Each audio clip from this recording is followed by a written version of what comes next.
Now we will discuss about English word freedom. Freedom means মুক্তি বা স্বাধীনতা।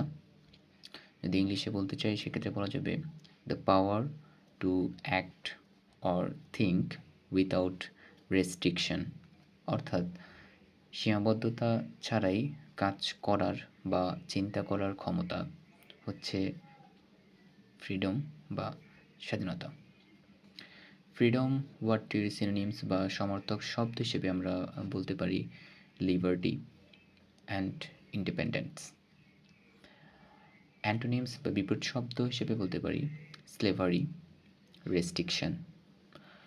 Freedom শব্দ নিয়ে গঠিত বাক্য হিসেবে বলতে পারি আমরা the people fourth for freedom, মানুষ স্বাধীনতার জন্য লড়াই করেছে।